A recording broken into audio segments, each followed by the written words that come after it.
Bem, vamos continuar aqui e tentar deixar o caminho para lá. Então, a aula de hoje, o ponto de hoje é para que a gente fale sobre, depois que eu determinei as cotas ou altitudes, seja a partir de que método tenha sido, nivelamento geométrico da classe 1 ou 2, nivelamento trigonométrico da classe 3, ou nivelamento taquiométrico da classe 4, agora o fato concreto é, eu tenho pontos dos quais eu conheço a posição planimétrica e eu conheço também a posição altimétrica, eu conheço as coordenadas verticais dele. O que é que eu faço com isso? Antes de vocês responderem e me darem uma resposta atravessada, eu já vou logo dizendo para vocês que a gente tem muito mais coisa interessante dentro de engenharia para fazer do que o que vocês estão pensando. E aí, a gente vai usar essas cotas ou altitudes no que a gente chama de representação do relevo, ou representações do relevo.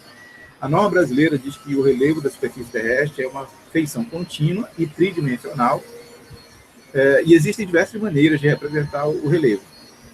As mais usadas são as curvas de nível e os pontos cotados. Então, o que eu vou tentar fazer na aula de hoje com vocês é, além de definir essas diversas formas de representação do relevo que vão além das curvas de nível e do ponto cotado, a gente vai tentar também aplicar isso de forma prática usando um aplicativo computacional. Se a gente estivesse em aula presencial, nesse momento, eu teria pedido que vocês trouxessem também uma folha de papel milimetrado no formato A4 e eu ia ensinar vocês a traçar manualmente, antes de ensinar computacionalmente, eu ia ensinar vocês a traçarem manualmente uma planta de curva de nível e uma planta de pontos cotados.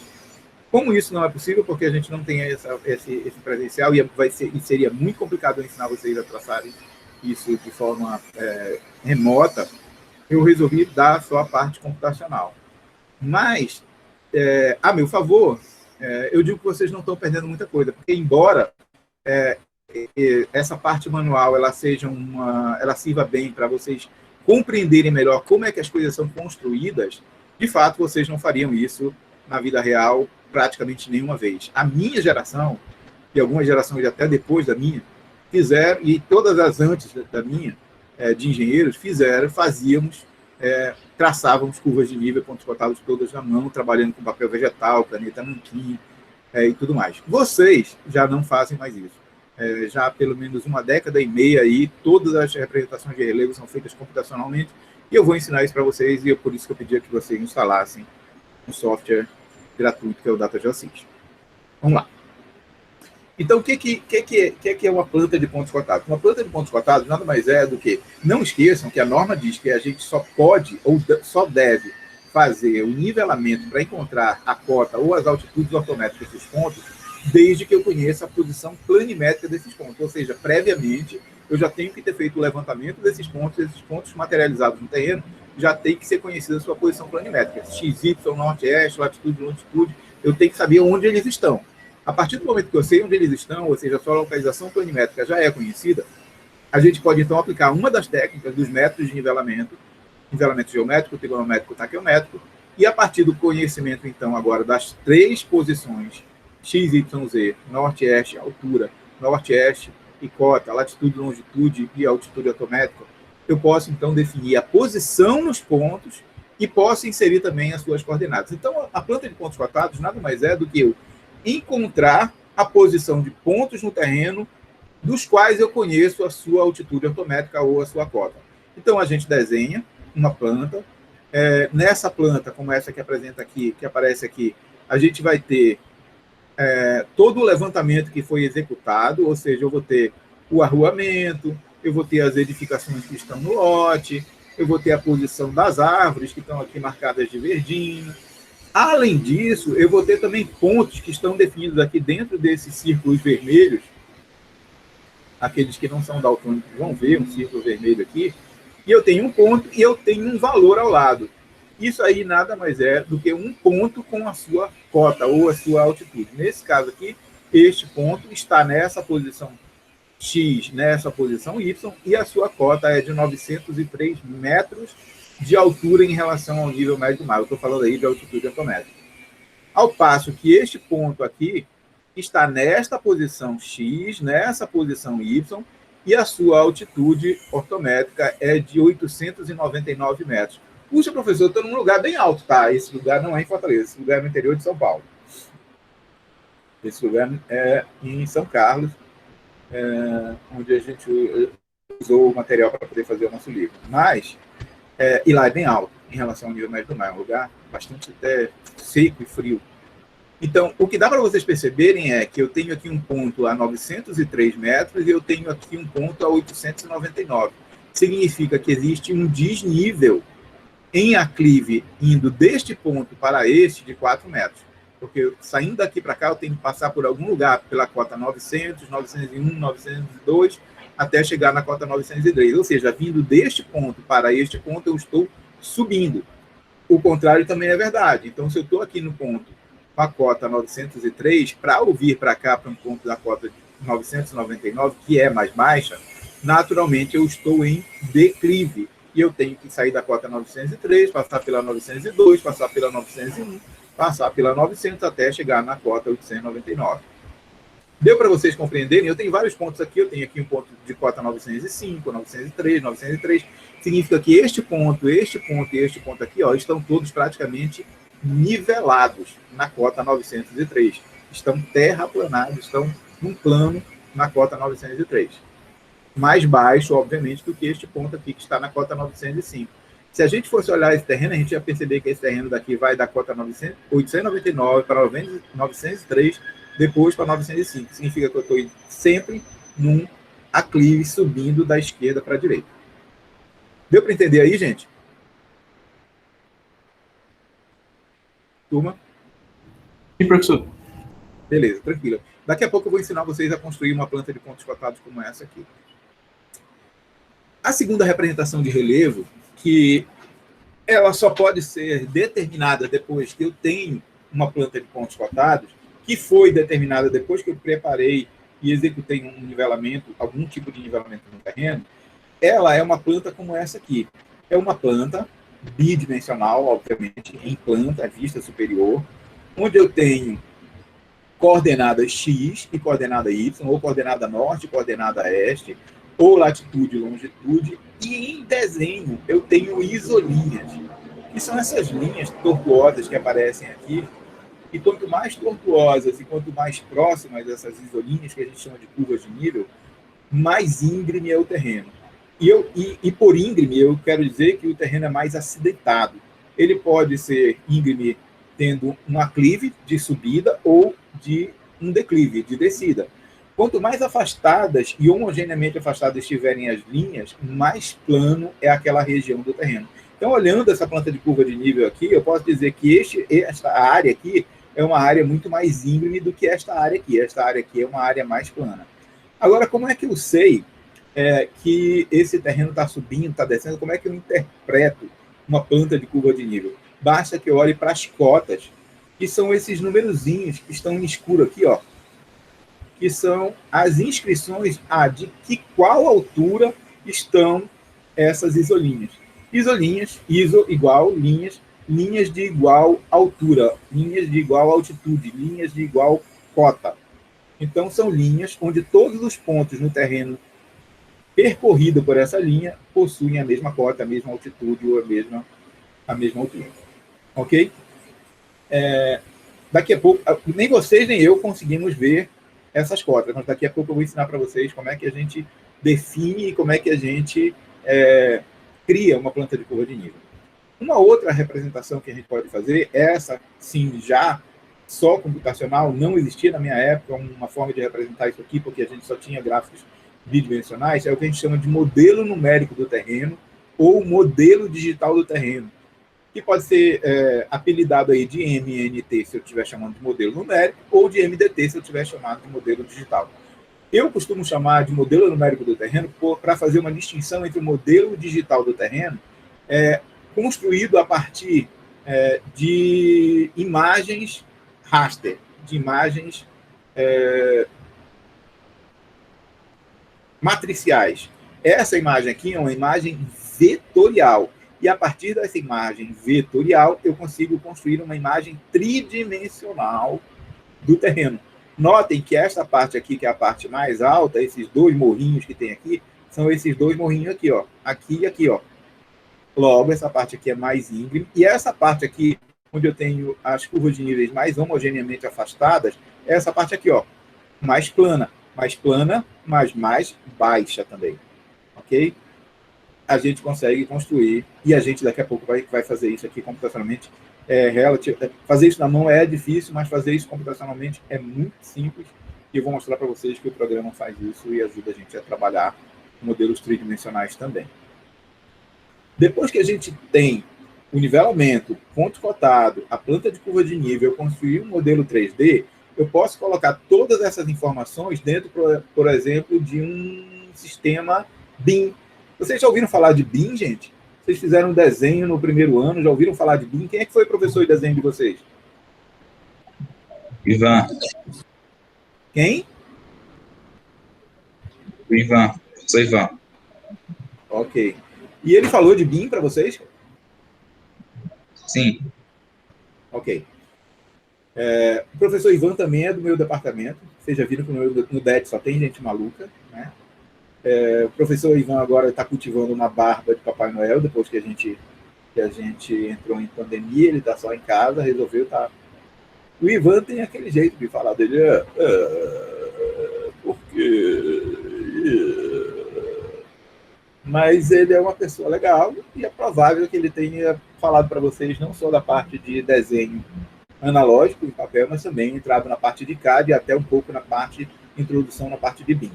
Depois que a gente tem todas essas informações, eu posso carregar essas informações já computacionais, pontos cotados, curvas de nível e modelo 3D, modelo numérico do terreno, para dentro de uma plataforma BIM, e aí eu posso trabalhar isso de forma integrada com os vários projetos de engenharia. Por exemplo, o projeto de fundações, o projeto estrutural, o projeto de instalação hidráulica e hidrossanitária, o projeto de elétrica, o projeto de drenagem de água, de esgoto. Então, é assim que a gente começa uma obra de engenharia. Eu falo sempre que a topografia é uma das tecnologias mais importantes para a engenharia, porque, embora ela seja muito básica e use quase que sempre conceitos e matematicamente informações que são aprendidas no ensino médio e fundamental, ela serve de base para que eu possa desenvolver um bom projeto de engenharia.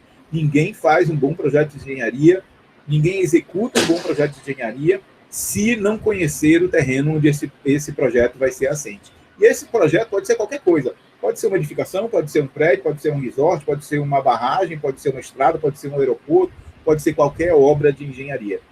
Um projeto de engenharia só é bom se eu souber, se eu tiver a plena descrição, o modelo do lote, do local onde ele vai estar construído, onde ele vai estar assentado. Se eu não conseguir fazer isso, eu não consigo fazer um bom projeto de engenharia. Quem é que dá isso para a gente? A topografia. Ok? Todo mundo entendeu aí o que é o modelo numérico do terreno, que está aqui à minha esquerda, e a planta de curva de nível, que está aqui à minha direita. Todo mundo já entendeu o que é, né? Agora eu vou explicar para vocês como é que elas são... quais as possibilidades de interação. Por exemplo, eu posso construir perfis, como aquele que eu mostrei no nivelamento da aula passada. Eu posso determinar a declividade de pontos. Mas o que é declividade, hein, gente? Eu vou já explicar para vocês. Declividade é um indicador de inclinação do terreno. Quanto maior a declividade média de um terreno, mais íngreme é esse terreno. Quanto menor a declividade desse terreno, mais plano é esse terreno. E eu vou mostrar para vocês, existe uma classificação de intervalo de declividades. Aliás, esse programa que eu vou mostrar para vocês, como a maioria dos programas de processamento de dados topográficos, nele é possível construir não só um perfil, a planta de curva de nível, um modelo 3D, mas eu consigo também gerar um mapa de declividades, e eu espero que a gente consiga fazer isso de forma simples daqui a pouco. E, como eu já tinha dito para vocês, a planta de curva de nível e de pontos cotados. Como é que a gente obtém um perfil ou um perfil longitudinal de um lote? Notem que eu fiz uma representação 3D para vocês observarem aqui. Gente, a qualquer momento podem me interromper, hein? Eu estou aparecendo nessa parte bem aqui ou eu estou aparecendo do outro lado em cima do desenho? Aparece na parte. Como é que é? À direita. Na direita. Eu estou aqui? Isso. Ok. Eu tentei fazer os slides de forma que eu ficasse vazia essa área para que eu aparecesse aí, mas não sabia se ia dar certo. Então, aqui eu tenho uma representação do terreno natural em 3D. Notem que o terreno aqui é mais alto e aqui o lote é mais baixo. Notem que aqui eu já tenho as isolinhas, que são as plantas, as linhas de curva de nível de mesma altura, ou seja, todos os pontos que estão nesta linha são pontos que estão à mesma altura, à mesma altitude, e todas as outras simultaneamente. Agora, como é que eu defino um perfil longitudinal? Um perfil longitudinal, ou um perfil do terreno, ele é obtido através do cruzamento, da interseção entre um plano vertical e o terreno natural. Notem que eu tenho um plano vertical aqui. Se eu pegar esse plano vertical e eu cortar, eu fatiar verticalmente o terreno natural, o encontro o seccionamento deste plano vertical com o terreno natural, esta linha que eu estou percorrendo aqui, é exatamente o perfil do terreno na área nivelada. Esse perfil serve para muitas coisas, sobretudo para eu determinar rampas, calcular volumes, serviços de terraplenagem, de modo geral, movimentação de terra em várias obras de engenharia, sobretudo obras de barragem, obras de estradas, rodovias e ferrovias. Alguém quer perguntar alguma coisa? Ok. Como é que eu construo? Agora que vocês já sabem o que é... Alguém está com o microfone ligado? Desliga, por favor, que está provocando um ruído em todo mundo. Como é que eu construo? Agora que vocês já sabem o que é um perfil, como é que eu construo esse perfil? Do mesmo jeito que eu falei para vocês no final da aula passada. É um gráfico bidimensional, onde eu tenho na linha das abscissas as distâncias, normalmente medidas em estacas, e na linha das ordenadas eu tenho as cotas ou altitude ortométricas.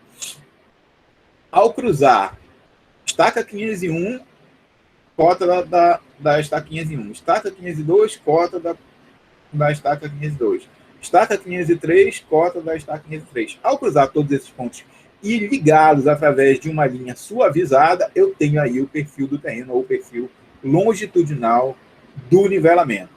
Quando a gente vai construir um perfil longitudinal, atentem para uma determinada coisa, e eu vou mostrar para vocês computacionalmente daqui a pouco. Isso aqui é como a gente fazia na minha época. O pessoal só é velho é o pai de vocês, não eu.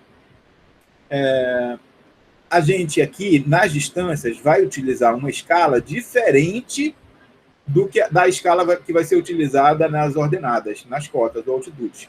Por que a gente vai fazer isso, professor? A gente não vai deformar o desenho, mas é esse o nosso objetivo. Para perfil longitudinal, a gente quer um desenho deformado. Por que eu quero um desenho deformado? O que vale aqui não vale numa planta, hein, gente? Não vale numa planta topográfica. Isso só vale para perfil. Por que eu vou deformar um perfil? Notem que aqui eu utilizei a escala 1 para 2000 e aqui eu utilizei a escala 1 para 200. Na escala de 1 para 2000, as distâncias reais vão aparecer menores, 10 vezes menores, na verdade, do que na escala de 1 para 200. Novamente, o professor Ivan deve ter falado para vocês de escala, definido escala como a relação entre o tamanho desenhado e o tamanho real, e essa escala pode ser de ampliação, pode ser de redução.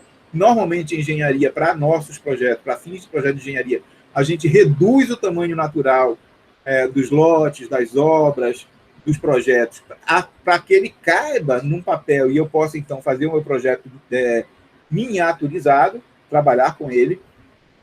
E aí, notem que eu fiz aqui, na escala horizontal, a escala de 1 para 2000, mas eu coloquei a escala de 1 para 200 10 vezes maior, porque a escala é inversamente proporcional ao denominador da escala, na vertical. Por que eu fiz isso? Porque eu estou trabalhando num terreno que é um terreno de plano a ondulado. Se a gente trabalhar com a mesma escala na vertical e na horizontal para perfil longitudinal, em locais onde a declividade é baixa, ou seja, um terreno muito plano, existe pouca diferença de nível entre os pontos, quando eu fizer na horizontal, notem que da estaca 500 para a estaca 501 eu tenho 20 metros. Da estaca, como são estacas, da estaca 501 para 502 eu tenho mais 20 metros. Ou seja, essa distância aqui é 20 metros. Digamos que a distância vertical entre os pontos seja de alguns poucos centímetros. O que é que vai acontecer? Na vertical, na hora que eu traçar o perfil, se eu usar a mesma escala, eu vou ter uma linha sem perceber o relevo. E aí, para perceber melhor o relevo, para a nossa percepção visual, melhor o relevo do lote em regiões planas, sobretudo em regiões planas e até onduladas, eu provoco o chamado exagero vertical, que é colocar a escala de cotas ou altitude da escala vertical 10 vezes maior do que a escala horizontal. Todo mundo entendeu aí, gente? E aí, exagerando, eu consigo perceber melhor o relevo do terreno. A gente pode fazer isso manualmente, analogicamente no papel. Se a gente tivesse novamente em aula presencial, eu ia ensinar vocês a traçar um perfil longitudinal na mão, no papel milimetrado, e ele ia ficar mais ou menos como esse aí. Mas a gente não está, e eu vou ensiná-los a fazer só computacionalmente. Ficou claro aí, gente? Ficou. Vai, turma. Ficou, né? Beleza. Assim como eu obtenho um perfil longitudinal através do cruzamento, da interseção do terreno natural com o plano vertical, as curvas de níveis são o resultado do cruzamento, da interseção do terreno natural com planos horizontais. Não apenas um, mas vários planos horizontais. É o que a gente chama de planos de equidistância vertical. Ou seja, eu pego um plano que está na altura aqui de 0 metros em relação ao nível médio do mar. Corto o terreno, fatio o terreno nessa altura. Depois, se eu quiser, na cota de 5 metros, eu subo esse plano vertical para a cota de 5 metros e eu corto o terreno na altura de 5 metros. Depois de 10 metros. Então, eu estou aí com um plano de equidistância vertical de 5 em 5 metros. Não quero de 5 em 5, não. O terreno é bem plano, eu quero uma distância menor, eu quero de 1 em 1 metro. Então, eu coloco aqui no 0, subo 1 metro, eu faço o fatiamento, 2 metros eu faço fatiamento, e assim eu faço vários fatiamentos do terreno. Imaginem o terreno feito de sorvete. Imaginem esse plano horizontal feito de uma chapa de alumínio muito fina e quente. É como se a gente cortasse. Na hora que a gente corta, o encontro dessa placa, deste plano horizontal com o terreno define uma linha. Ó. Nesse caso aqui, este plano definiu essa linha. Ou seja, todos esses pontos estão à mesma cota ou à mesma altitude. O que é que eu faço? Eu rebato isso sobre um plano horizontal e daí eu crio essa curva de nível. Ó. Essa curva de nível vermelha está representando esta curva aqui, ó, que é o cruzamento deste plano horizontal com o terreno natural. Só que como eu vou fazer isso a várias alturas, eu vou ter várias curvas em posições diferentes que representam alturas ou cotas diferentes. Quando eu junto todas, eu tenho uma planta como essa, que é a planta de curva de nível. Deu para entender aí, gente? Deu sim, professor. Tranquilo, né? Beleza. Eu tentei fazer o mais didático possível, mas é muito difícil, às vezes, não mostrar para vocês não estarem tateando. A gente tem até uns modelos de volume no laboratório que dá para mostrar visualmente para vocês isso, mas na aula remota é o que tem para hoje. Edrey, você já está conseguindo ver um pouco melhor a aula, não? Acho que era o Edrey, professor. Ele foi embora? Ok, deixa ele para lá. Vamos ver aí a declividade. O conceito de declividade que eu falei para vocês é um indicador de quão íngreme é o terreno, ou seja, quão inclinado de subida em aclive ou quão inclinado de descida em declive é o terreno. E este indicador de declividade ele é muito utilizado para fins de projetos de obras lineares e projetos de terraplenagem, ou seja, de movimentação de terra em engenharia. Na verdade, eu posso definir a declividade como no formato percentual, que é o mais utilizado, ou no formato de gradiente, que é um formato de graus. Ele tem a mesma função. Eu posso dizer que uma inclinação é uma inclinação, por exemplo, de 2%, ou posso dizer qual é o grau que faz com que esta inclinação de 2% aqui em relação ao horizonte tem. Então, as duas formas são apresentadas. A definição matemática dela nada mais é do que a diferença de nível, a diferença de altura ou a diferença de cota entre dois pontos, dividido por sua distância horizontal. Como é distância por distância, eu vou ficar aí com um indicador sem unidade, ok? Então, quando eu dividir metro por metro, eu vou ficar sem unidade. Quando eu multiplicar por 100, aí sim eu vou ter um formato percentual. Então, a declividade é uma declividade em formato percentual, dividindo diferença de nível por distância horizontal. Ocorre que, como é que eu vou calcular essa diferença de nível? Eu vou calcular a diferença de nível sempre a cota posterior menos anterior. Então, se eu estou indo de A para B, eu vou pegar a cota de B menos a cota de A dividido pela distância entre eles. Quando isso acontecer, essa declividade ela vai ter um sinal. Então, esse sinal ele pode ser positivo se eu tiver num aclive, porque eu vou pegar uma cota mais alta, menos uma cota mais baixa, esse valor vai ficar positivo, quando eu dividir pela altura, eu vou ter uma declividade positiva. Do contrário, eu vou pegar uma cota mais baixa, subtrair de uma cota mais alta, e esse valor vai ficar negativo. Quando eu dividir pela distância horizontal, esse valor vai ficar negativo. Quando eu multiplicar por 100, vai continuar negativo. Significa que eu estou num declive, numa descida. Então, declividade percentual positiva significa que eu estou numa subida. Declividade percentual negativa significa que eu estou numa descida. Eu estou em declive. Mas para ambos, tanto para clive quanto para declive, o indicador ele é chamado do mesmo jeito, declividade. Declividade positiva em aclive, declividade negativa em declive. Ok? Pegaram a ideia, gente? Sim. Turma? Bora, turma. Acordem. É, a declividade. Beleza. Agora, se eu não gostar do formato percentual, eu posso trabalhar com ângulos. Eu vou fazer a mesma coisa, eu vou ter a diferença de nível, que é este cateto, eu vou ter a distância horizontal, que é este cateto.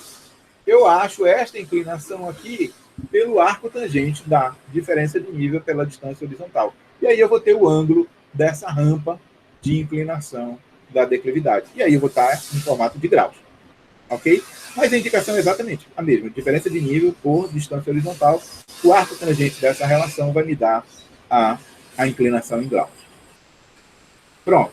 Agora, existem algumas classificações de intervalos diferentes de declividade. Porque imagina, eu pego uma declividade entre dois pontos, eu tenho uma declividade. Aí eu pego entre outro ponto e no outro lote, eu tenho outra declividade. Na verdade, o que vai acontecer aí é que eu vou ter uma declividade média da área de projeto. E essa declividade média ela pode ser enquadrada em diferentes classificações. Por exemplo, eu tenho aqui uma classificação, que é uma classificação mais geral, que divide as declividades em classes A, B, C, D, E e F.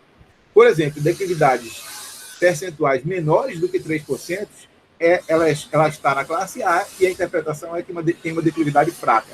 Entre 3% e 6% está na classe B e diz que a interpretação é que ela é moderada. Obviamente, vocês estão vendo aqui que eu tenho do lado da declividade percentual também a coluna de graus, que equivale à mesma coisa em declividade percentual. De 6% a 12% de inclinação, eu estou na classe C, uma declividade de moderada a forte. E assim sucessivamente até eu chegar na classe F, com declividades maiores do que 40%, que eu estou... A interpretação é dela que ela é extremamente forte. Ok?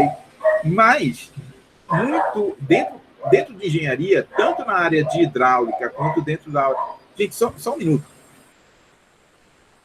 Rainha.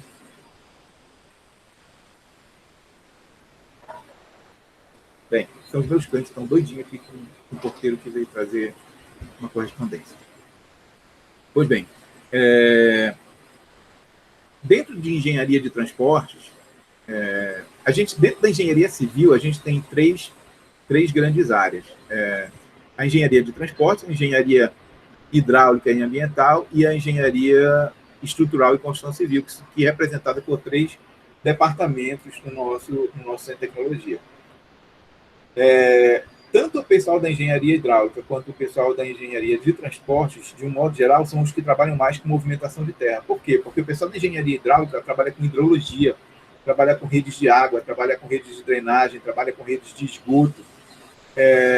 E, nesse sentido, eu preciso fazer movimentação de terra, e esse deslocamento do esgoto, esse deslocamento de água, muitas vezes ocorre em função da gravidade, ou seja, eu vou levar material de um local mais alto para um local mais baixo. A mesma coisa acontece quando eu estou trabalhando numa estrada. Quando eu estou construindo uma rodovia, por exemplo, eu tenho que fazê-la de tal sorte que a drenagem dela que está na lateral, quando chover, por exemplo, a drenagem cai na pista, abaulada, arredondada, cai para as laterais, vai para o meio-fio, do meio-fio vai para a rede de drenagem. E ela vai escorrer para os locais, do local mais alto para o local mais baixo. Então, a gente usa uma classificação de declividade que é dada pelo pessoal do DENIT, que é o Departamento Nacional de Infraestrutura de Transporte. E essa classificação é essa aqui. Diferente dessa, que é uma classificação muito mais detalhada, a gente usa essa classificação aqui. Classificação de terrenos por declividades, classificação das declividades de terreno por regiões. E segundo a norma do DENIT, ele só classifica em 4 intervalos. Intervalo de região declividade plana é até 8%. Entre 8 e 20, estou com a declividade numa região ondulada. Entre ligeiramente maior do que 20, declividade montanhosa. Muito superior a 20, 40%, 60%, 80%, eu estou numa região de declividade escarpada. Normalmente, a gente constrói obra de engenharia em região plana e ondulada, muito em função da necessidade. A gente constrói também em região montanhosa, mas praticamente nunca a gente trabalha em regiões com declividade escarpada, e são aquelas regiões onde a declividade é tão íngreme que normalmente é uma declividade vertical. Eu tenho faces de rocha, por exemplo, eu tenho afloramentos rochosos, eu tenho uma rocha que vem aqui, aí de repente ela cai numa face quase que vertical, 20, 30, 40, 100, 1000 metros de diferença de nível, quase que na vertical. É muito difícil construir obra de engenharia em regiões escarpadas. A não ser que você seja o Homem de Ferro e resolva construir uma mansão na encosta de um afloramento rochoso escarpado. Quem viu Homem de Ferro, quem gosta de super-heróis, já viu que ele tem uma casa construída pendente em balanço numa escarpa, numa montanha com uma face vertical. Todo mundo entendeu aí, gente?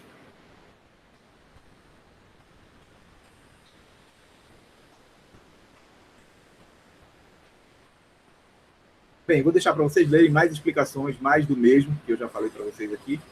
Blá, blá, blá, blá, blá, blá, leiam em casa. Queria dar para vocês um exemplo agora. Peguem a máquina de calcular de vocês, por favor, que eu quero que vocês calculem a declividade a primeira vez na vida. A primeira declividade a gente nunca esquece. Notem aí que eu estou dando baseado na classificação do DENIT, que é a que a gente vai mais utilizar. Vocês vão utilizar isso para projetos de drenagem, vocês vão utilizar isso para rede de distribuição de água, rede de coleta de esgoto, construção de rodovias, construção de ferrovias, construção de aeroportos, construção de barragens. Essa norma e essa classificação vai ser utilizada na maioria das obras de engenharia, como eu já falei, volto a repetir porque eu sou chato. Aqui o exemplo embaixo. Todo mundo com a máquina aí? Digamos que eu tenha um PI, que eu estou apelidando aqui de ponto de interseção 1, que está a uma distância, desde que eu comecei a fazer o estaqueamento da estaca 0, na estaca 20 mais 15 e 80. Pergunto eu a vocês, se eu comecei na estaca 0, 20 metros depois eu estava na estaca 1, 20 metros depois eu estava na estaca 2, assim sucessivamente, a que distância está o PI1 da estaca 0, se eu sei que o PI1 está na estaca 20 mais 15 e 80?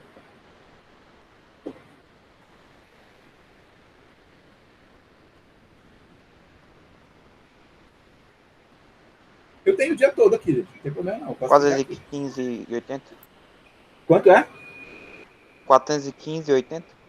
Exatamente. 20 vezes 20, 400 metros, ou seja, 20 estacas inteiras de 20 metros, de 400, mais 15 e 80, 415 e 80. Quem respondeu? Vini. Quem? Vini, professor. Eu quem, menino? Vini. Ok, Vini, obrigado. O pessoal só está surdo? Eu não estou ouvindo, não. E o ponto PI1, que está a 415 metros e 80 distante da estaca 0, tem cota de 24 metros e meio. Ok. Agora eu tenho um ponto de interseção 2, que está distante da estaca 0, ou seja, está na estaca 41 mais 12,55.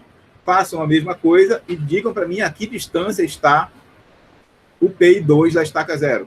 41 vezes 20, 820, mais 12,55, 832,55 metros. Ok, gente? É transformar estaca em distância. Isso a gente aprendeu lá em planimetria. Ok.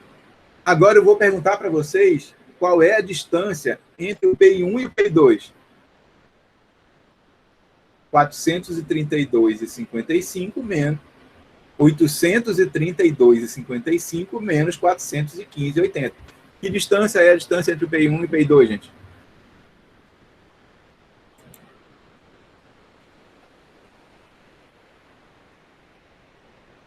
R$ 416,75. 416? 75. Pronto.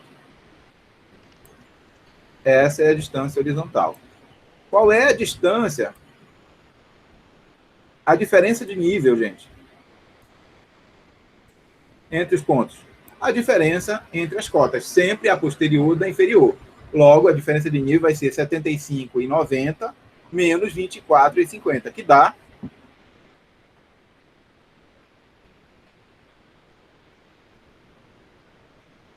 Professor, o senhor poderia explicar de novo a distância do P1 para o P2? Sim. Quanto é que dá a distância do P1 até a estaca zero? 20 vezes 20 mais 15,80, que deu aí 415,80. Ok? Até aí tudo bem.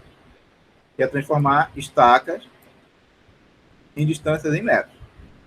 Ok? Ok. Ok. Qual é a distância do PI2 até a estaca zero? 41 vezes 20 mais 12,55, que vai dar 832,55. Qual é a distância entre o PI1 e o PI2? A distância horizontal entre o PI1 e o PI2? 832,55, que é a posição do PI2, menos 415,80, que é a posição do PI1 a partir da estaca zero. Aí eu vou ter a distância. Porque quando eu estou no estaqueamento, eu estou da estaca zero até aquele ponto. Da estaca zero até o outro ponto. Agora, para saber a distância entre um ponto e outro, eu tenho que subtrair 832,55 menos 415,80, que vai dar, segundo alguém que respondeu para mim, aí 416,75. Entendi. Então a gente assume que eles estão na mesma direção em sentido, né? Exatamente.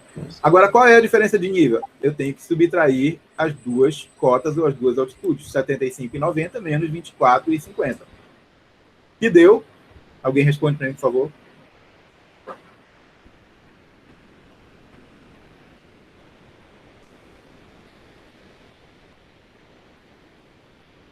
Vamos, gente, que a gente não treina nem no programa ainda. Está só nas definições com vocês ainda.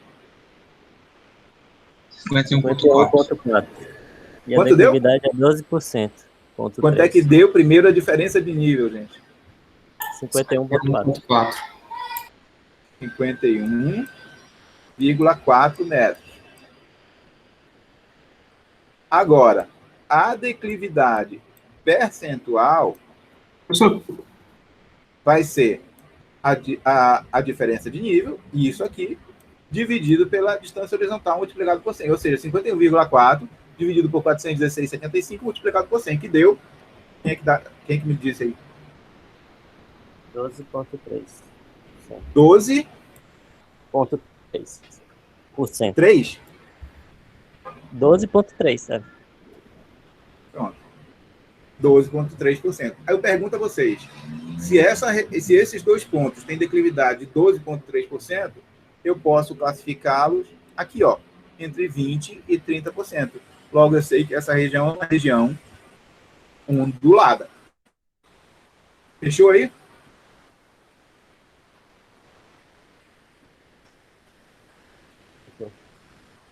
certo, professor. Professor, só uma coisa. Quando o senhor foi escrever os cálculos, acabou que ficou os cálculos atrás da sua imagem, sabe? Ai, doido, burro! Deu para entender de boa, só avisando mesmo. Porque eu expliquei, né? Mas Mas tudo certo, professor. eu esqueci isso. Eu devia ter feito aqui em cima. Ai. Eu vou me lembrar disso depois, tá, gente? Mas...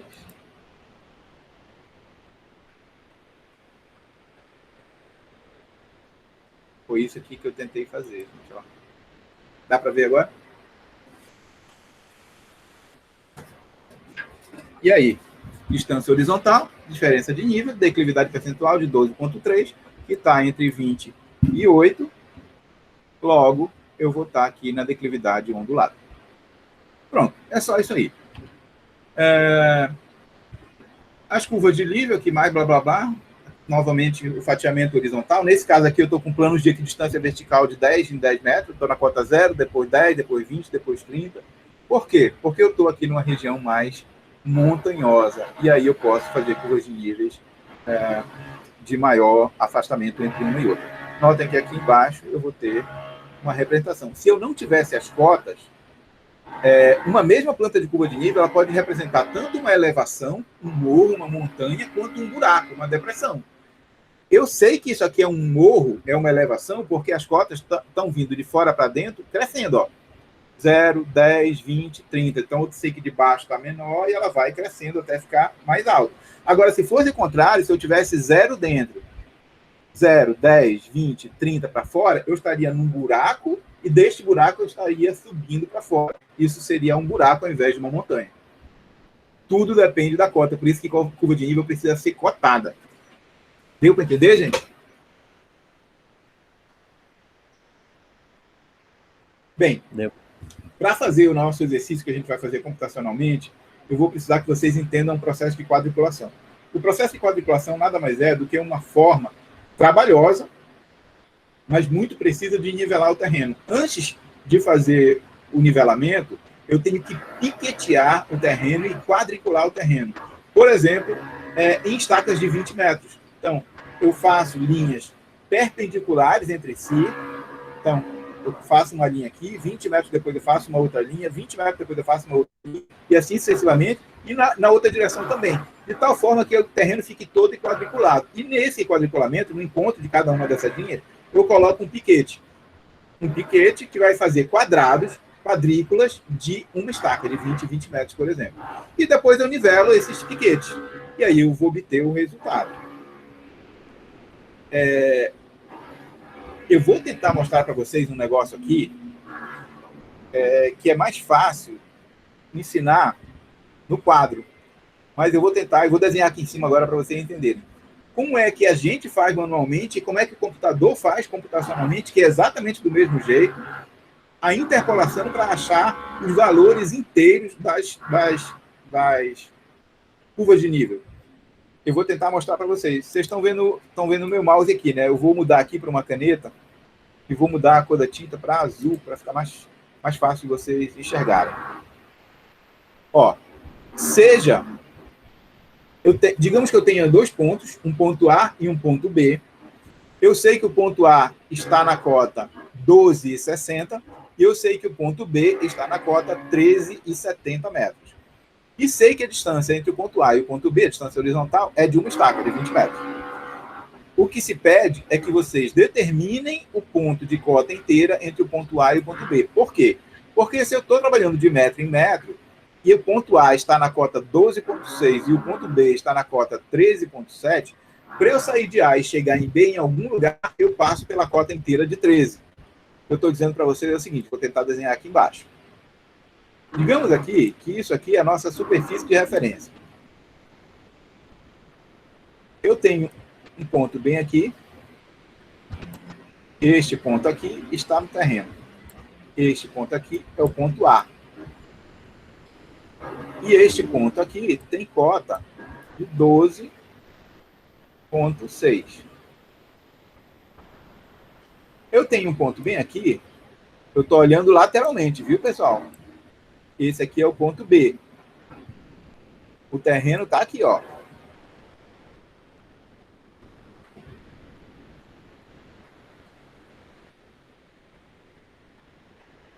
Isso aqui é a minha superfície de referência, aqui em cima é o terreno. A cota do ponto B, que está aqui em cima, é de 13,7. Eu estou olhando uma vista lateral. Estou olhando em corte. Então, esse é o ponto A e esse aqui é o ponto B no terreno. Eu sei que a distância entre eles é de 20 metros. Quando eu vou achar, para eu sair no terreno natural, para eu sair da cota 13,6, eu vou da cota 13,6, 12,6, 12,7, 12,8, 12,9, 13. Em algum lugar, tem um ponto aqui, cuja cota é 13 metros. Depois eu vou 13,1, 13,2, até eu chegar na cota 13,7. Deu para todo mundo entender, gente? Eu vou mudar a caneta aqui de novo, a cor da caneta, para vocês entenderem como é que a gente calcula, mede isso.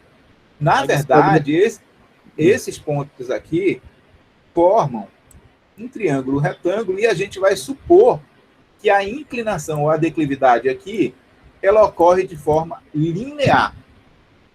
Onde isso aqui é a minha distância horizontal, e que é 20 metros, e isso aqui é a minha diferença de nível. Qual é a diferença de nível entre o ponto que está na cota 13,7 e o ponto que está na cota 12,6? 13,7 menos 12,6, isso aqui é 1,1 metros. Isso aqui é a distância horizontal, que é de 20 metros. O que a gente vai fazer é uma semelhança de triângulos, de tal sorte que a gente vai dizer, o que vai me interessar aqui é descobrir qual é a distância deste ponto até aqui, ou deste ponto até aqui. A distância deste ponto aqui, que é o ponto cotado de cota 13, cota inteira, que ele está afastado do ponto A ou do ponto B. Eu vou chamar isso aqui de DA, vou chamar isso aqui de DB. E a gente vai usar a regra de 3 simples para fazer essa semelhança de triângulo. Eu vou dizer que este triângulo aqui, ó, é similar a este triângulo maior. E eu vou mudar a cor aqui da tinta novamente a este triângulo maior aqui, ó.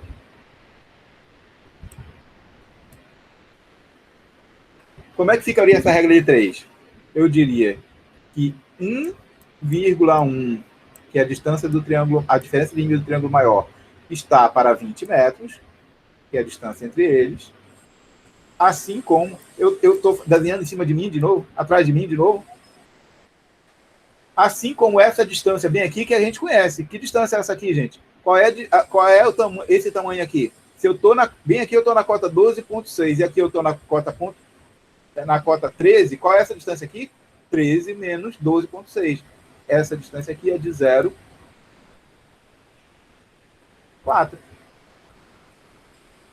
Então, vou dizer que 1,1 está para 20, assim como 0,4 está para dB. A única incógnita aqui é dB. Faz a regra de 3 e vou descobrir que dB é...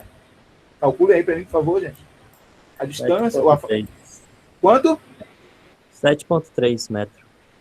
Pronto. Eu vou dizer que o meu ponto de cota inteira 13 está distante do ponto B 7,3 metros. Isso significa que se ele está distante do ponto B 7,3 metros, ele está distante do ponto A 20 menos 7,3. Ou seja... Professor, eu calculei para o ponto A. Do ponto A até o... Então, isso aqui é DA. É? Pronto. Deu para entender, né, gente? É uma interpolação simples, interpolação linear. É a aplicação mais direta de regra de 3 que vocês aprenderam na 6ª série do ensino fundamental e que não sabiam para que servia isso. Pronto, dentro de engenharia isso serve para fazer interpolação linear do terreno e achar a posição da cota inteira.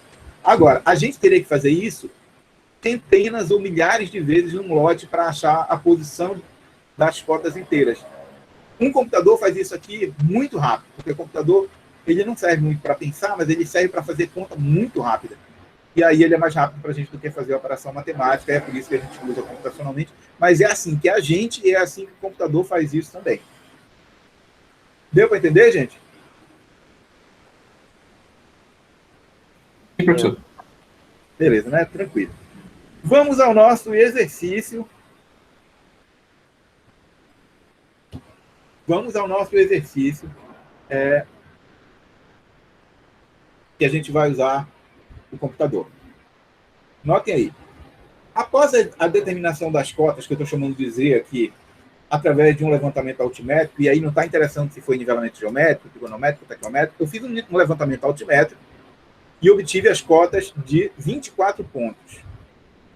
Frutos de uma quadriculação, que vocês já sabem o que é, realizada em um lote urbano de 60 por 100 metros.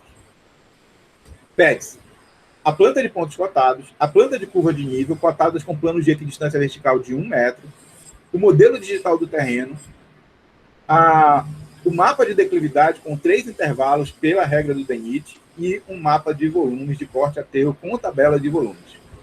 Para a gente fazer tudo isso manualmente, a gente consegue fazer tranquilo, mas dá um certo trabalhinho. Mas a gente vai fazer computacionalmente. Por isso eu mandei um arquivo para vocês. Entendam o lote. O lote é esse aqui, onde na direção Y, a coordenada Y ou coordenada norte está nessa direção, e as coordenadas X estão nessa direção. Para efeito só da gente trabalhar, digamos que eu fiz isso aqui, um nivelamento geométrico, não fiz com um equipamento que podia descarregar no computador. Mas eu posso construir numa tabela de Excel a coordenada dos pontos. O que é que eu fiz? Eu coloquei nesse meu eixo XY aqui, eu disse que aqui é a cota, é o eixo, é o 0. Então, a coordenada desse ponto XY aqui é 0, 0. E disse que esse ponto aqui é o ponto 1. Vocês estão acompanhando aí, gente? Vou botar o ponteiro aqui. Este ponto aqui, ó, é o ponto 1. A coordenada plana dele é 0 em x e 0 em y, 0 em x, 0 em y, e a cota dele é 22,1. Agora, este ponto aqui é o ponto onde eu já andei 20 metros em x, ou seja, a coordenada x dele é 20, mas a coordenada y dele continua sendo 0. Este ponto aqui eu já andei 40 metros em x, mas a coordenada dele continua sendo 0. E aí fui colocando as cotas de cada um deles. Normalmente eu pediria para vocês construírem isso numa tabela do Excel, mas para adiantar nossa aula aqui, eu construí isso e mandei no arquivo para vocês. Aquele arquivo que eu mandei e pedi para vocês baixarem via WhatsApp. Vocês baixaram? Entenderam aí o nosso lote, gente?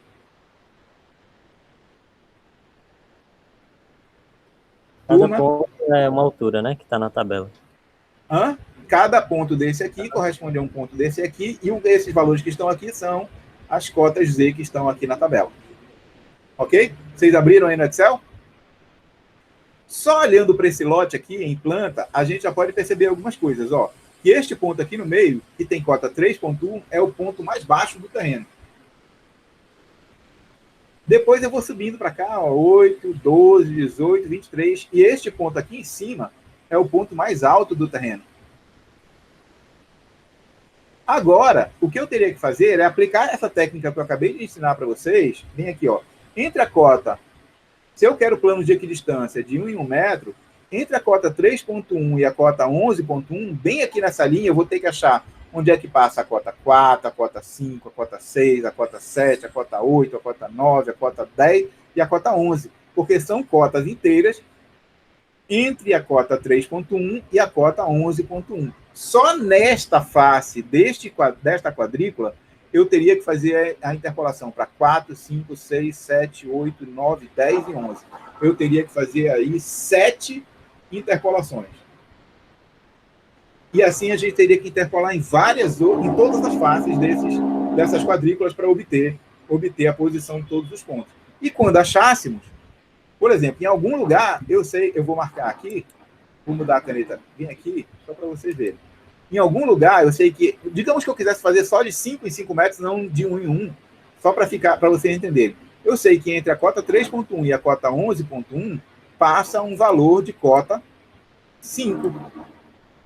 Mas eu sei que passa um também de cota 10. Entre 3,1 e 7,6, eu sei que passa um único múltiplo de 5, de cota 5. Entre 3,1 e 8,9, em algum lugar também passa um valor de cota 5. Entre 3,1 e 12,4, em algum lugar passa um valor de uma cota inteira de cota 5 e uma cota inteira de cota 10. Quando eu juntar todos os valores de cota 5, eu vou ter a curva de nível de cota 5. Deu para entender, gente? Deu sim. Professor, no caso de não ser um terreno, porque nesse caso aí é um terreno retangular que dá para dividir com as estacas de 20 metros. For um terreno um pouquinho maior, tipo de 22. Não tem problema. Aí não colocaria. Você pode quadricular, você pode ir até lá ao final. Aí você teria estaqueado de 20 em 20, e no final você teria 2. Não tem problema, não. Obrigado. Beleza? Vou fazer mais uma, só para vocês entenderem, a cota 10. Ó, entre a 7,6 e a 8,1 não passa nenhuma cota inteira. Múltiplo de 5. Mas entre 8,1 e 12,9, em algum lugar aqui passa a cota 10. Entre 8,1 e 11,1, em algum lugar passa a cota 10. Entre 8,1 e 14,3, em algum lugar passa a cota 10. Entre 7,6 e 13,7 e 13,8, em algum lugar passa a cota 10. Entre 7,6 e 18,5, em algum lugar passa a cota 10. Em algum lugar também passa a cota 15. Notem que a gente tem aí múltiplos de 5, em alguns lugares, 2. Entre 18,5 e 8,9, eu tenho novamente a cota 15, que está mais perto do 18, e eu tenho a cota 10, que está mais perto do 8,9.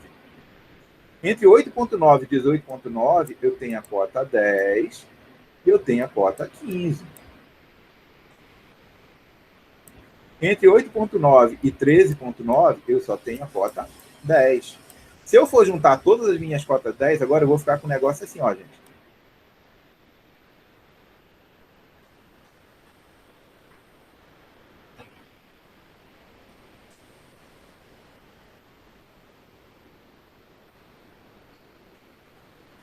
Pronto.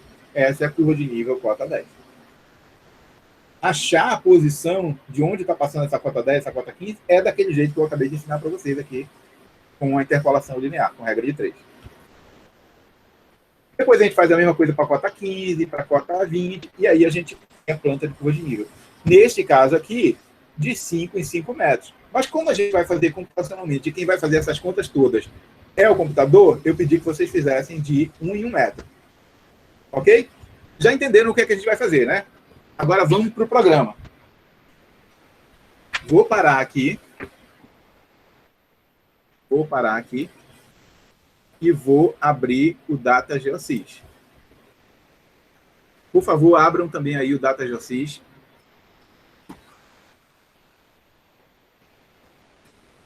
Todo mundo abriu aí o Data Geosys?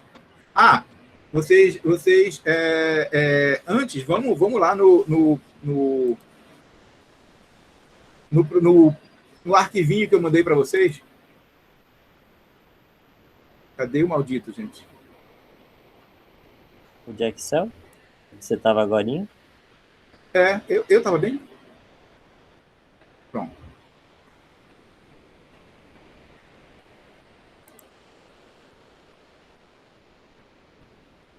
Pronto. Esse aí são os nossos pontos. Ó, uma planilha no Excel, coloquei aqui os pontos, 1 a 24, as coordenadas X, as coordenadas Y, as coordenadas Z de cada um dos pontos. Ok? Peguei isso aqui, salvei. Vocês vão fazer isso também. Brilhem aí. Brilhem não, como é que a gente fala isso? Selecionem. Selecionem aí só o que interessa. Ok? Agora vocês vão bem aqui, ó. Arquivo, salvar como. Achem um lugar aí para salvar no download. E ao invés de salvar com uma pasta de trabalho do Excel, vocês vão salvar como texto separado por tabulações. Bem aqui, ó. Estão vendo aí? Eu estou ensinando a vocês a fazer no Excel um levantamento e trazer isso para dentro do computador, para dentro do programa. Todo mundo entendeu aí, gente? Professor, pode repetir, por favor? Posso sim. Pronto, eu estou aqui. Ok? Aí eu vou selecionar aqui só o que me interessa aqui. Os pontos de 1 a 24 e as colunas de coordenada X, coordenada Y e coordenada Z. Selecionei. Aí a gente vai aqui em arquivo. Eu estou transformando um arquivo Excel num arquivo texto, num arquivo em formato ASCII. Salvar como. Acho um lugar para salvar. E aí bem aqui, ao invés de salvar o arquivo como tipo pasta do Excel, eu clico aqui do lado e vou salvar como texto separado por tabulações. Aí pronto, ele transforma aquele arquivo que é Excel num arquivo TXT. Aí eu posso abrir o arquivo TXT lá no programa Data Geosys. Qual é a abreviação do formato? como TXT. A extensão dele é texto separado por tabulações. Tá bom, obrigado. Pronto. Talvez no meu download. Sim. Pronto. Agora, vamos lá no DataGeoSys. Não tenho nenhum projeto. O DataGeoSys de vocês deve estar igual esse meu aqui. Eu não sei se a gente consegue aumentar. Então, por isso que é importante que vocês tenham. Vamos criar um projeto novo bem aqui, ó, embaixo. Vocês estão vendo aí, gente? Vocês estão com o DataGeoSys de vocês aberto? Seria bom vocês olharem a tela de vocês no DataGeoSys e irem seguindo só a minha voz, o que eu estou dizendo. Quando a gente abre o DataGeoSys, ele abre uma janelinha escrito DataGeoSys e embaixo dele tem um botão criar um projeto novo. Criar novo projeto. Coloque aí aula, sei lá, ou o nome de vocês e avançar. Nesse momento, quando a gente está fazendo um projeto de topografia de verdade, eu tenho que colocar aí quem é o dono do lote, qual é a área da propriedade, o endereço, o bairro, município, estado, CEP, comarca, distrito, a data que eu estou fazendo o levantamento. Como a gente não está fazendo, só está estudando aqui, a gente só avança. Eu tenho que colocar o responsável técnico do meu levantamento, no caso, sou eu, no de vocês é vocês, e vocês têm que botar o número da RT do CREA e o número de registro do CREA de vocês quando o engenheiro já fosse. Eu vou colocar aqui o meu.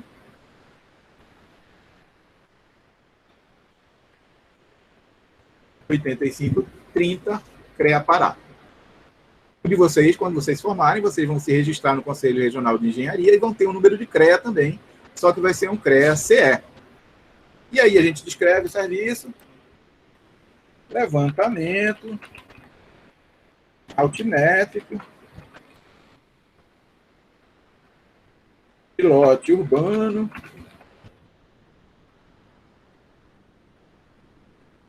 em Fortaleza.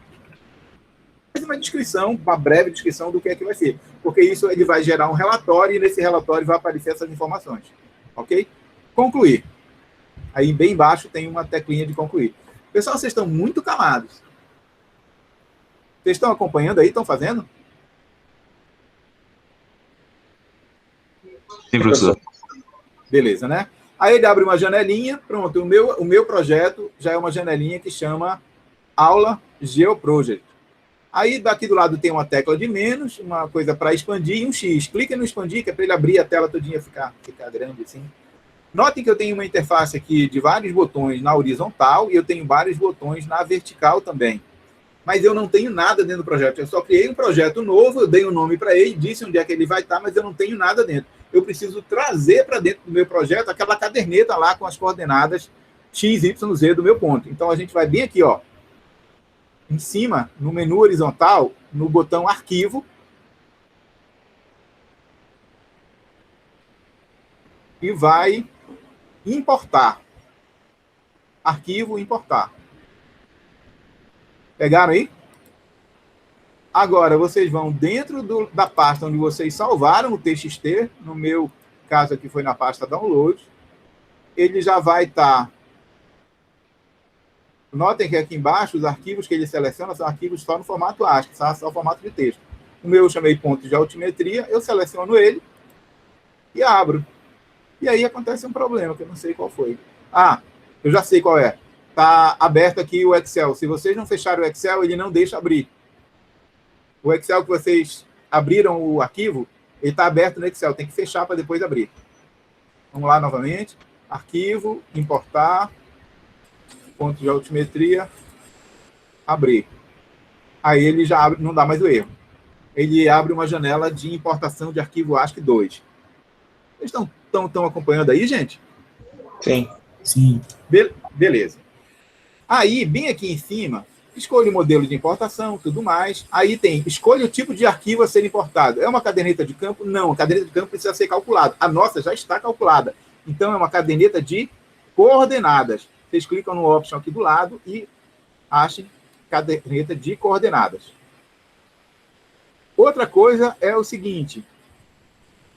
Bem aqui, no delimitador, vocês vão, se não está no de vocês, pode ser espaço, ponto e vírgula, outra coisa. Não, é para ficar a tabulação aí. Se não tiver a tabulação, escolham tabulação. Agora que eu já escolhi, eu lembro que eu salvei como arquivo separado por tabulação, então para ele saber onde é que está cada coisa, para colocar cada dado em sua coluna. Pronto. Agora eu vou colocar a seguinte coisa, eu vou nomear o que é que tem em cada uma tabela. O que é que tem na coluna 1? A descrição do ponto. Então, eu clico bem aqui em descrição, ó, e clico nessa setinha à direita para ele ir ocupar o título dessa coluna. Pronto. A primeira coluna é a coluna de descrição. A segunda coluna é a coluna X, a terceira coluna é a coluna Y e a última coluna é a coluna Z. Pronto. Eu estou batizando, dizendo para o computador que eu estou importando uma caderneta de coordenada onde os valores estão separados por tabulação, e eu estou dizendo o que é que tem em cada uma das colunas dessa caderneta. Na primeira tem a descrição, que é o número do ponto. Na segunda tem a coordenada X. Na terceira tem a coordenada Y. E a final tem a cota. Todo mundo entendeu? Sim, professor. Beleza aí? Aí só ia dar um OK. Aí embaixo. E dar um nome para a caderneta. Eu vou chamar de minha, porque a caderneta é minha, eu dou para ela o nome que eu quiser, vocês dão um nome para ela do jeito que vocês quiserem. Pronto. Operação realizada com sucesso. Notem que agora ele transformou aquela tabela do Excel que eu importei no formato de texto para uma caderneta no formato e no padrão do programa DataGeoSys, onde eu tenho a descrição do ponto, 1, 2, 3 até 24, depois eu tenho a coordenada X, a coordenada Y e as coordenadas Z, que são as altitudes. Viram aí? Professor, aí nesse caso tem que eliminar a primeira linha? Tinha. Na verdade, eu não tinha nem que ter selecionado ela. Veio aqui porque eu coloquei lá na minha tabela do Excel, eu brilhei ela também. Mas não se preocupa que você não vai... Antes de importar, eu tinha que ter tirado ela, é verdade. Burro! Professor burro é uma desgraça. Pronto. Eu estou só tentando demonstrar para vocês o uso do programa, para vocês verem como ele é fácil, gente. Agora eu já transformei aqueles dados que foram coletados em campo, digitei no Excel, transformei em arquivo texto e importei no formato de tabela aqui de planilha de altimetria de coordenadas para dentro do DataGeoSys. Vamos criar nossa planta, gente? Planta de pontos cotados? A gente vai bem aqui embaixo, nesse menu de projetos vertical, e vai criar um desenho. Bem aqui, ó. Vocês estão vendo? Tem o projeto, cadernetas, geodésias, alocações, nivelamento, poligonais, desenho, modelo terreno. Vamos criar um desenho. Quando clicar no desenho, clica com o botão direito do mouse no desenho e criar item. E vão aí criar um item de desenho. Estão acompanhando aí, gente? Sim, professor. Quando clicar um desenho, vocês dão um nome para o desenho de vocês. Eu vou chamar de ponto cotado. Ok. Ele vai perguntar qual é a caderneta que eu posso ter, né, no mesmo projeto, eu posso ter diversas cadernetas. De nivelamento geométrico, de nivelamento trigonométrico, de caderneta de planimetria, mas eu importei só uma aqui, que foi a minha, e ele já deve estar selecionando ela. Então, já digo que ele vai usar essa caderneta, só dar um avançar aí, e um concluir. O que deve acontecer, o que deveria acontecer, é ele trazer para cá a caderneta de pontos cotados. Deixa eu...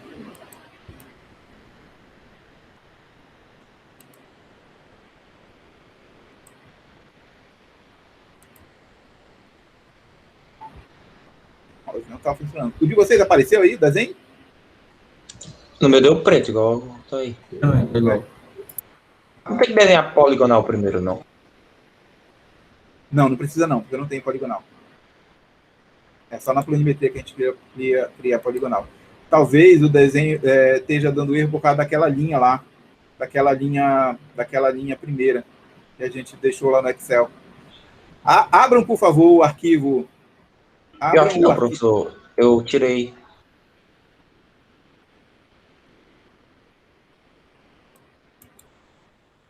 Porque dá para tirar pelo próprio... Dá para tirar aí.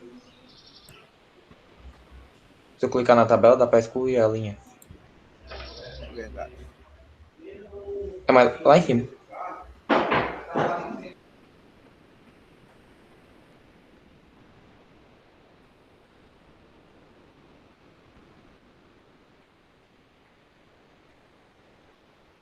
Todo mundo ficou preto ou alguém conseguiu?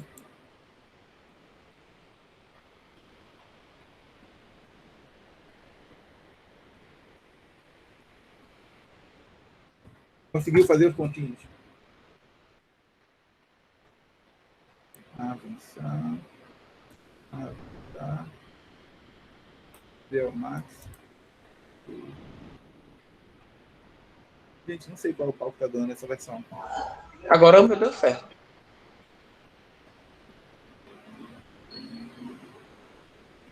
Pode ser o meu computador que está rodando algumas coisas aqui embaixo também.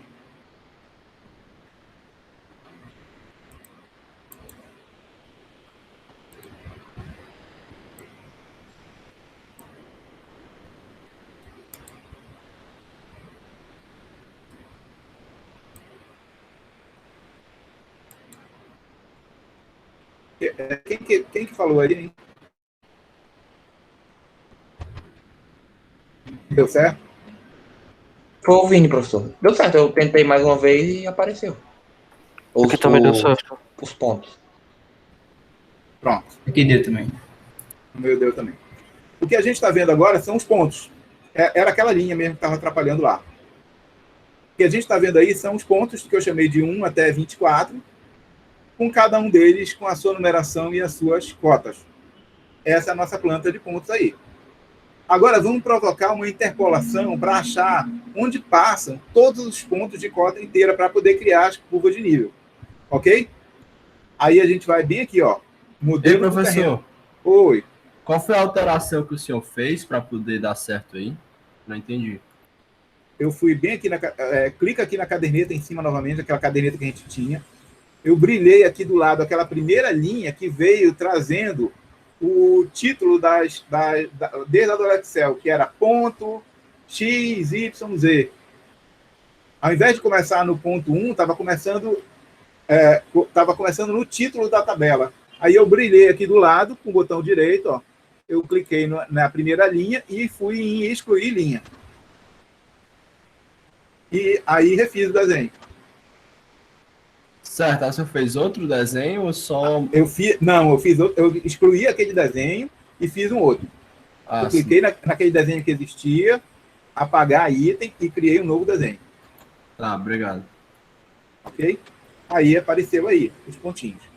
Vamos agora criar um modelo do terreno aqui embaixo. Ó. Embaixo de desenho tem um modelo do terreno, bem aqui, ó, que é para poder criar as interpolações.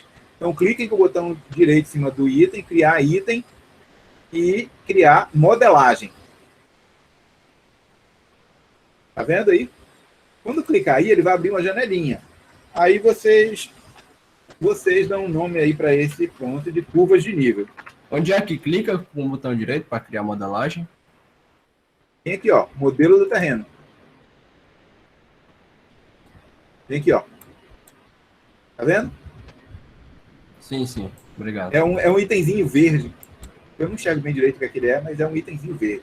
Criar modelagem, aí criar item, criar modelo do terreno, criar item modelagem. Bem aqui, ó. Aí ele abre uma janelinha, vocês chamam isso aí de curvas de nível.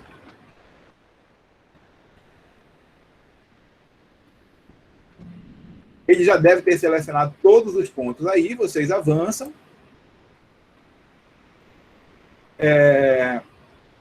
Avançam novamente e concluem. Olha o que ele faz já, gente.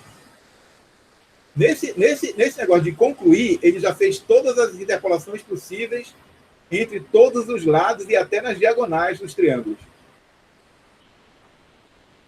Coisa que a gente demoraria aí horas para fazer, ele fez isso naquele piscar. É por isso que o computador não serve para pensar, mas serve para calcular coisa muito rápido. Notem uma coisa, a planta de curva de nível está uma planta de retas de nível, porque ele fez uma única interpolação.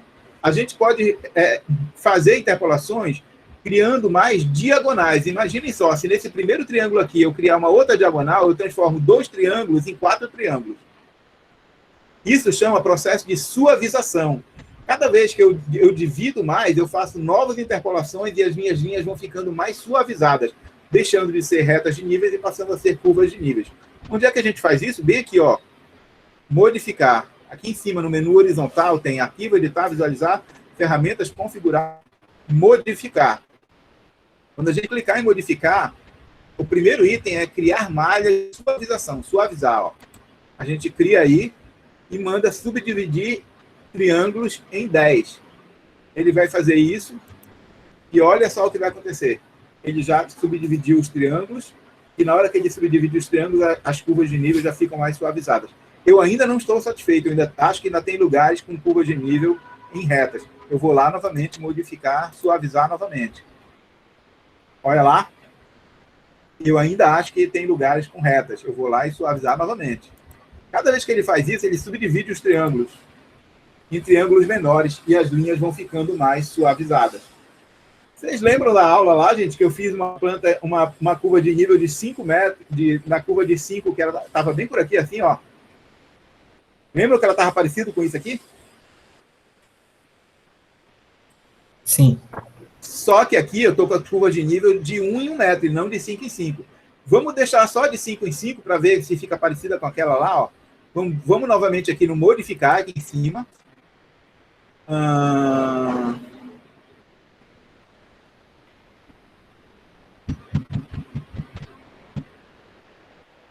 Não é no modificar, é no configurar.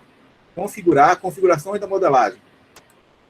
Aí ele abre uma janelinha e bem aqui, ó, embaixo, equidistância entre as curvas. Ao invés de 1, coloca em 5.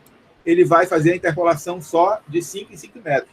Então vai deixar planos de equidistância de 0, de 5, de 10, de 15, de 20. Viram aí? De certo aqui. Legal, né? Estão gostando desse negócio aí? Vamos ainda aqui na configuração, novamente, configurar a configuração de modelagem e vamos mudar a cor da curva de nível de vermelho para verde, para ela ficar mais visível. Olha aí. Viram aí? Eu vou deixar esses detalhes estéticos com vocês, mas a gente já criou a curva de nível. Agora eu vou voltar para as curvas de 1 em 1 metro, porque eu quero que vocês façam. Essa é uma atividade de vocês, eu quero que vocês façam de 1 em 1 metro, e não de 5 em 5. Eu quero... É o computador que está fazendo, né? Vocês estão fazendo a conta. Viram aí? Curvas de 1 em 1 metro. Então, estou povoar 1, 2, 3, 4, 5, 6, até chegar na curva 23.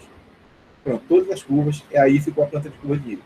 Uma coisa que não tem, a gente já tem os pontos cotados, já tem a planta de curva de nível. Uma coisa que eu preciso para identificar as curvas de nível são as cotas de cada uma das curvas.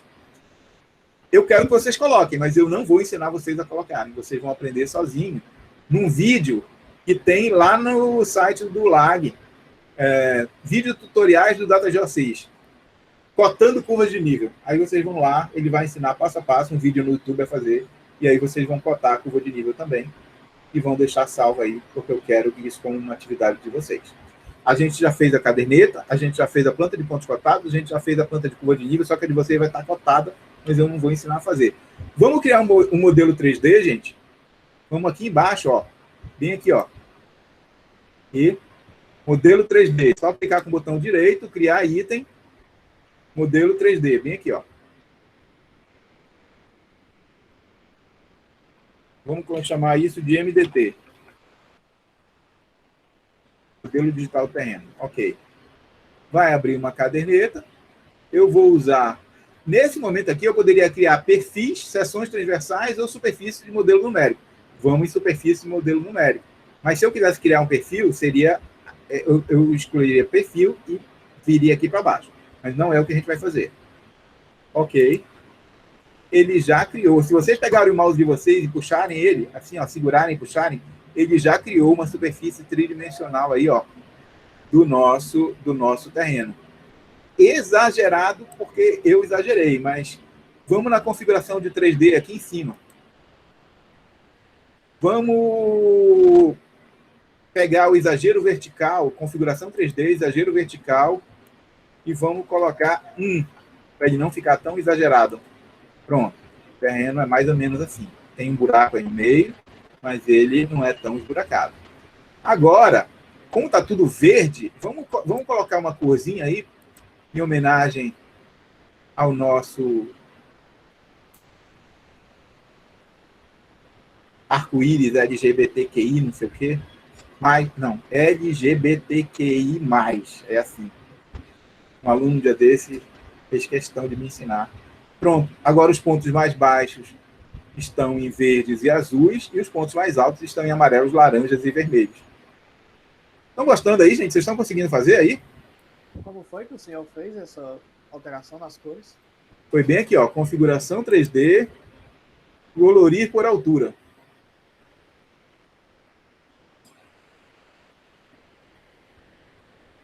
Só aquele branco ali na ponta é um erro do programa, né?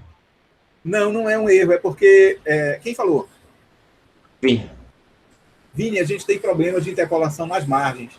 O programa não sabe o que é que vem, ele não consegue fazer uma interpolação com o que vem a partir da borda, entendeu?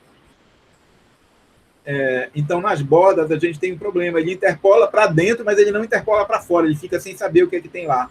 E aí ele deixou branco ali, sem valores. Obrigado. Gente, isso aí é o terreno. Se a gente quiser ver isso mais exagerado, a gente pode ir na configuração 3D aqui e mudar o exagero vertical para 5. Mudem aí para 5 para ver. Eita! Olha aí. Mas o terreno naturalmente não é assim. Ele está exagerado verticalmente para que a gente veja que ele é mais esburacado, afundado no meio e mais alto nas pontas. E aí, gente? Para terminar a nossa aula, notem que isso vai ser atividade. Eu só estou mostrando para vocês o potencial do programa e ele tem muito mais coisa para fazer em altimetria. Mas a gente pode criar um mapa de declividade. Vamos aqui voltar no desenho, nas curvas de nível. Bem aqui, ó, cliquem 2 vezes na curva de nível, vai aparecer essa planta de curva de nível aqui. Tá vendo aí? Que a gente já tinha. Toda vez que a gente muda a interface aqui, ele muda também os botões aqui em cima. Eu quero agora criar um mapa de declividade, por exemplo. Então, eu vou bem aqui em modificar. Não. Janela, não. Configurar, não. Nada disso.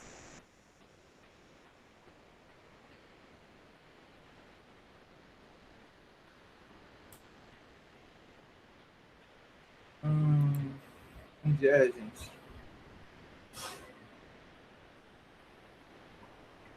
Não é aí não, gente. Eu que estou fazendo besteira. Vamos no desenho. No desenho. Pronto. É aqui no desenho que ele vai criar um ponto. Não é na curva de nível, é no desenho. Aí a gente vai bem aqui, ó, em modelagem. Depois que a gente abrir o desenho dos pontos cotados, a gente vai bem aqui no menu superior, em modelagem, mapa de declividade. Estão achando aí? Quando a gente clicar em modelagem, mapa de declividade no desenho, ele vai abrir uma janelinha. Só que eu não quero equidistância de 10, eu quero equidistância de 1. E eu não quero 7 intervalos, eu quero apenas 3 intervalos. Até 2, até 6 e maior que 6. Porque essa é uma região muito plana, não tem muita coisa, é de plana ondulada. Quando eu fizer isso aqui, ó, ele vai criar um mapa de declividade, porque eu não tenho declividade montanhosa e não tenho declividade, quase não tenho declividade ondulada. Eu só tenho declividade plana, praticamente. E aí ficou tudo verde. E bem aqui do lado a legenda. Só cliquei no preto e botei o tamanho da legenda para ele me dizer o que era cada uma das coisas. Criou um mapa de declividade. Se eu tenho um terreno com muito mais declividades, vai aparecer um terreno muito mais colorido, com muito mais intervalos. Agora eu quero que vocês façam outra coisa. Professor, aluno, essa legenda, ela já aparece, não apareceu não aqui. Ó, cara, se você for, vou fazer de novo, modelagem, mapa de declividade, ele vai aparecer esse negócio aqui. Bem aqui, ó, tem que estar clicado esse option, criar legenda de declividade. Se não tiver clicado, ele não vai aparecer. Pronto, deu certo. É que tem coisas... É que a janela não... É que a tem janela coisa de que modelagem não está aparecendo. não está aparecendo porque você não tá no item desenho. Vem aqui, ó. Você tem que estar no teu item desenho, com os planos cotados. Ah, deu certo, que deu certo. Aí você vai em modelagem, criar mapa de declividade, aparece o mapa de declividade, aí você clica nesse option aqui e faz a papagaiada. Não se preocupem, gente, que eu estou falando rápido para vocês, mas existe um vídeo ensinando. Clica aqui, clica ali, clica aqui. Todas essas coisas tem vídeo ensinando a fazer lá no site do Lago, viu? Vocês vão ter como... Vai ter um YouTube segurando a mãozinha de vocês, para vocês fazerem tudinho, que não vai ser eu, porque eu não sou babá de marmanjo para ficar segurando a mãozinha de vocês. Beleza? Para finalizar essa aula, porque já são 11h34, eu queria mostrar para vocês como é que a gente calcula volume no programa aqui. Ainda aqui, vamos em ferramentas, bem aqui em cima, ó, no menu horizontal, ferramentas. Cálculo de distância, cálculo área, cálculo de ação, cálculo de volume. Tem 3 formas aí para calcular volume. A interseção de uma superfície com um plano, interseção de 2 superfícies ou interseção de 2 planos. Vamos pegar o primeiro, a superfície do terreno natural e um plano. Então, superfície e plano. Agora, eu quero, naquele terreno natural 3D lá, eu quero cruzar com ele, eu quero fazer a terraplenagem para planificar aquele terreno, tapando o buraco onde está fundo e cortando onde está muito alto. Eu vou colocar aqui, para equilibrar um pouco, eu não sei ainda, a minha tentativa é equilibrar corte aterro. O que é corte? É desmontar aquela terra onde está muito alto para poder tirar aquela terra de lá e tapar onde está muito baixo, de sorte a planificar a terra. Vamos colocar aqui 15 metros? Eu não sei se vai dar 15 metros. Aí a gente vê, antes de fazer o mapa, a gente vê aqui o volume de corte aterro aqui embaixo. O que vai ser cortado eu vou deixar em vermelho. E o que vai ser entre superfície e plano, é? Superfície e plano. Cálculo de volume entre superfície e plano. Vocês vão deixar esse option aqui, que é esse quadradinho, representar corte aterro graficamente, arcado, e agora eu vou mandar calcular. Na hora que eu vou mandar calcular, já vai calcular e vai aparecer uma tabela para mim. Ó. Se eu cortar aquela superfície lá por um plano na cota de 15 metros, eu vou ter que cortar 6.174 metros cúbicos e vou ter que aterrar 13.800, ou seja, eu vou cortar muito pouco. O que eu vou cortar não vai dar para aterrar, porque o que eu vou ter que aterrar é mais do que o dobro. Aí eu vou ter que comprar material. Então eu vou baixar mais o meu plano de 15 metros lá para 13 metros para saber se compensa melhor. Então eu vou fazer de novo. Olha lá. Vou lá em ferramentas, calcular volume, superfície plano, e vou botar aqui para 12 metros. E vou mandar calcular. Agora já ficou muito ruim, porque agora eu vou cortar 15 metros e vou aterrar só 5. O que significa que eu vou ter que jogar muita coisa fora, vou ter que transportar. Isso também vai ser muito custo para mim. Não vai dar certo, não. Eu vou agora fazer uma interseção, num valor aí intermediário entre eles. Vou colocar aqui 13,5. Vou mandar calcular. Notem aí que já houve um equilíbrio melhor, porque eu vou cortar 10 e vou aterrar 9, 8.800 e pouco. Já está muito bom aí. Eu vou clicar esses 2 options aqui de criar tabela no desenho e criar relatório para ele fazer uma tabela aí do lado. E vou fechar. A minha tabela vai ser essa. Eu vou colocar a minha tabela bem aqui. Vou chamar esse desenho aí de volumes. Pronto. Pronto, ó. tudo que está em vermelho no meu terreno é onde eu vou precisar desmontar, levar uma máquina para lá e cortar o terreno natural. E tudo que está em azul é o lugar onde eu vou precisar aterrar. Ou seja, eu vou tirar a terra de onde está vermelha porque está muito alto e vou jogar ela nesse buraco que tem azul para poder ficar tudo planificado na cota de 13,5 metros de altura. Vou criar um plano horizontal de aterramento, onde não vai ter nenhum ponto abaixo de 13,5 metros de altura e nenhum ponto acima de 13,5 metros de altura. Vou fazer uma terraplenagem em movimentação de terra. Vocês entenderam aí, gente, o que eu estou fazendo?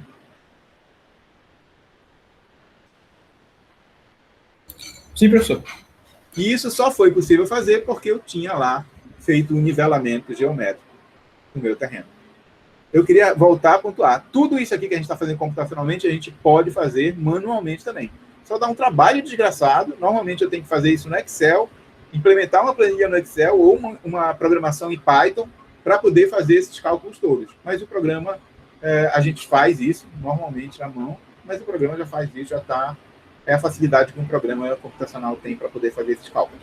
Calcular volumes de figuras trapezoidais, de prismas, de cones, de pirâmides. Calcular áreas, inclusive vocês já aprenderam a calcular áreas, são coisas que a gente consegue fazer tranquilamente, manualmente. Mas o computador calcula muito mais rápido do que a gente. E aí tem um exemplo. Eu vou passar uma atividade como essa, inclusive com esses mesmos pontos, para que vocês refaçam isso. E aí, depois que vocês fizerem, vocês vão só... Como essa é a versão demo, vocês não vão poder imprimir relatórios nem nada. Então, vocês vão fazer tudo isso dentro do programa, depois vocês vão salvar esse projeto numa pasta, zipar isso com o nome de vocês e mandar para mim esse arquivo zipado pelo Google Classroom.